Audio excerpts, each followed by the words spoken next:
Good morning everyone. आज के video में क्लास 12 में पोएट्री सेक्शन में हम lesson 1 character of a happy life का सेंट्रल आइडिया, जिसकी हिंदी केंद्रीय भाव होती है, वो पढ़ेंगे। कल के वीडियो में आप लोगों ने lesson 1 character of a happy life poem को पढ़ा था, उसका अर्थ समझा था। आशा करते हैं कि आपको पोयम समझ में आई होगी। और अब lesson 1 character of a happy life का सेंट्रल आइडिया यानी केंद्रीय भाव आप लोग पढ़ेंगे। तो देखिए, सेंट्रल आइडिया जो है, इस लेसन का केंद्रीय भाव जो है वो आप लोग लिख सकते हैं। इसलिए सब लोग अपनी अपनी कॉपी पेन निकालेंगे और लेसन 1 का सेंट्रल आइडिया लिखेंगे। तो सबसे पहले आप लोग पोएम का नाम character of a happy life, उसके नीचे कंपोज्ड बाय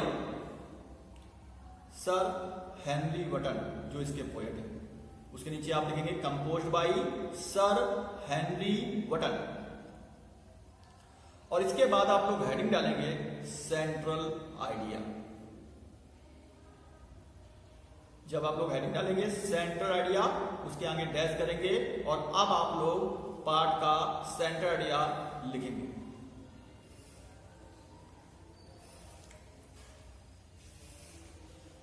लिखना शुरू कीजिए। A truly happy man is honest. A truly happy man is honest, यानी वास्तव में जो सुखी मनुष्य होता है वो ईमानदार होता है। He does not waste his time. He does not waste his time, वह अपने समय को नष्ट नहीं करता।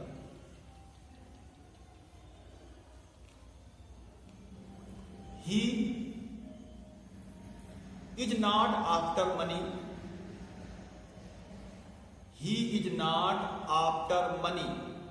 वह धन के पीछे नहीं भागता। For him, joys and sorrows are alike. alike एक साथ लिखना है, alike। For him, joys and sorrows are a life, उसके लिए सुख और दुख एक समान होते हैं। आगे लिखेंगे he is satisfied with what he has. He is satisfied with what he has, वह उसी से संतुष्ट रहता है जो उसके पास होता है।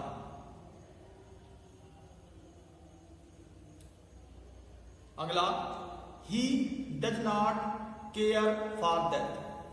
He does not care for death, या इसको ऐसे भी लिख सकते हो आप लोग चाहे तो, he is not afraid of death.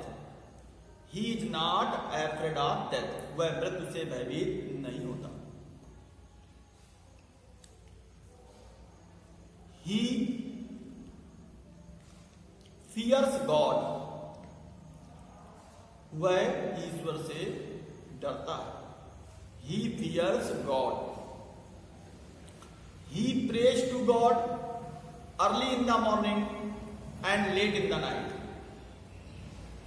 He prays to God early in the morning and late in the night. वह ईश्वर की सुबह जल्दी और रात में देर से प्रार्थना करता है। टू गेट हिज ब्लेसिंग्स, उसकी कृपा पाने के लिए। टू गेट हिज ब्लेसिंग्स, उसकी कृपा पाने के लिए। नॉट फॉर लैंड्स, धन दौलत के लिए नहीं। ही does not harm others. He does not harm others, वह दूसरों को नुकसान नहीं पहुंचाता। ही पासेस हिज टाइम, वह अपने समय को व्यतीत करता है। He passes his time with a well chosen book और a good friend, with a well chosen book और ए गुड फ्रेंड, यानी वह अपने समय को एक अच्छी चुनी हुई पुस्तक या एक अच्छे मित्र के साथ व्यतीत करता है। He does what he thinks proper, वह वही कार्य करता है जो उसे उचित प्रतीत होता है।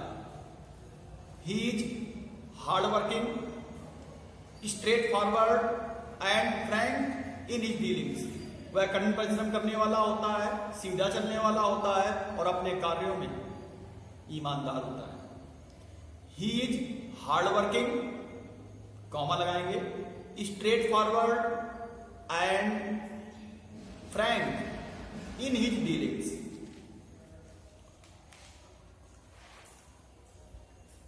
आगे लिखेंगे he is the lord of himself, he is the lord of himself, वह स्वयं का स्वामी होता है।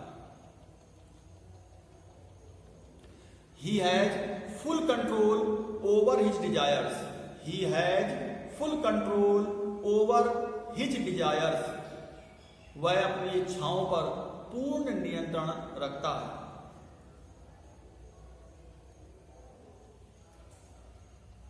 इसके बाद फुल स्टॉप लगा देंगे, सेंटेंस आपका पूर्ण होता है और नीचे अब लिखेंगे कमेंट्स, हेडिंग है ये, नीचे लिखेंगे कमेंट्स या कमेंट्स ना लिखो आप तो हाईलाइट्स लिख सकते हैं। इसमें सबसे पहला नंबर पड़ेगा, number first, this poem is in the form of A lyric, this poem is in the form of A lyric. इसका अर्थ होता है यह कविता एक लयात्मक कविता है। This poem is in the form of A lyric. दूसरा नंबर 2 लिखेंगे the language used in the poem is simple and musical, the language used in the poem is simple and musical, इस कविता में प्रयोग की गई भाषा सादा और संगीतमय है, या साधारण और संगीतमय है, सरल और संगीतमय है। और तीसरा पॉइंट आपका पड़ेगा the figures of speech, the figures of speech metaphor, the figures of speech, metaphor and oxymoron are used in the poem. The figures of speech, metaphor and oxymoron are used in the poem. अर्थात इस कविता में metaphor यानी रूपक and एक्जीमोरन यानी कि विरोधाभास, इस कविता में रूपक और विरोधाभास अलंकार का प्रयोग किया गया है। तो ये था आपका इस लेसन का सेंट्रल आइडिया जो अभी आप लोगों ने लिखा। इसके पश्चात पोयम से कल आपको बताया था एक्सप्लेन करना आता है, एक्सप्लेनेशंस व्याख्या करना, रेफरेंस, कॉन्टेक्स्ट, एक्सप्लेनेशन। तो आज आप लोगों को हम इस कविता में जो रेफरेंस लिखेंगे, संदर्भ और जो प्रसंग होगा यानी कॉन्टेक्स्ट बताएंगे।